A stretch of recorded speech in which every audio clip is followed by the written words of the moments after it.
Yes, dictation 5 second बाद start होगा। Yes, start. वर्ग व्यवस्था भी भेदभाव की व्यवस्था की तरह ही है, विराम।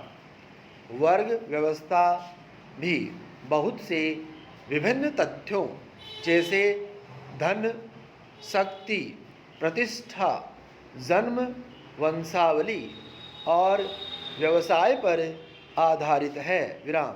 सामान्य वर्ग विरासत नहीं है जबकि जाति है, विराम। लेकिन जाति व्यवस्था के समान ही वर्ग व्यवस्था भी सामाजिक समूहों में समाज में उनके स्तर के आधार को लेकर विभिन्नताओं को लिए हुए है, विराम पैरा। वर्ण व्यवस्था वर्ग व्यवस्था का ही अनोखा रूप है जिसमें समाज का कर्म जन्म के आधार पर निर्धारित किया जाता है, विराम। इस प्रकार की व्यवस्था केवल भारतीय उपमहाद्वीपों में ही अस्तित्व में है, विराम। वर्ग व्यवस्था की तरह वर्ण व्यवस्था किसी एक व्यक्ति को एक जाति से दूसरी जाति में जाने की अनुमति नहीं देती, विराम। अलग जाति के लोगों के बीच एक दूसरे के साथ भोजन करने और शादी करने पर कड़ा प्रतिबंध है, विराम। जाति व्यवस्था की एक प्रमुख विशेषता सजातीयता है, जैसे अपनी जाति में ही शादी करना, विराम। ये बहुत सामान्य, दृढ़ और बहुत अच्छे से परिभाषित व्यवस्था है, विराम। यही कारण है कि वर्ण या जाति बहुत करीबी वर्ग माने जाते हैं, विराम। ये संतुष्टि के लिए बहुत करीबी व्यवस्था है जिसमें लगभग सभी बच्चों का अंत समाज के उसी वर्ग में होता है जिससे उनके पिता संबंधित थे, विराम पैरा। भारत में जाति व्यवस्था अस्तित्व में कब आई इसकी कोई भी तिथि निश्चित नहीं है, विराम।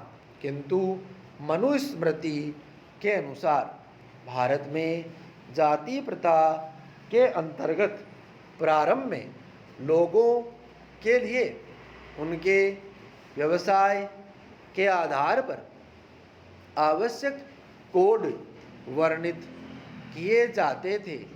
इस प्रकार ये उनके व्यवसाय पर आधारित होती है, विराम। लेकिन आम तौर पर लोगों के व्यवसाय विरासत बन गए और जाति व्यवस्था भी व्यवसाय से जन्म में और फिर विरासत के रूप में बदल गई, विराम। अब एक व्यक्ति की जाति उसके जन्म के आधार पर और स्थिर सामाजिक स्थिति हो जाती है, विराम पैरा। जहाँ तक कि जाति की उत्पत्ति के संबंध में माना जाता है, ऋग्वेद के अनुसार धर्म के सिद्धांत की व्याख्या की जाती है जो कि हिंदुओं के सबसे पवित्र ग्रंथों में से एक है, के अनुसार विभिन्न प्रकार के वर्णों का निर्माण प्रारंभिक पुरुष सबसे पहला व्यक्ति के विभिन्न अंगों से हुआ है। ब्राह्मण का निर्माण उसके मस्तिष्क से हुआ, क्षत्रिय का निर्माण उसके हाथों से हुआ, वैश्य का निर्माण उसकी जांघों से हुआ और शूद्र का निर्माण उसके पैरों से हुआ। विराम। कुछ सिद्धांतों का ये भी विश्वास है कि प्रारंभिक पुरुष कोई और नहीं बल्कि स्वयं भगवान ब्रह्मा थे। विराम। इसलिए उनके अनुसार विभिन्न वर्णों की उत्पत्ति भगवान ब्रह्मा से हुई है। विराम। स्टॉप।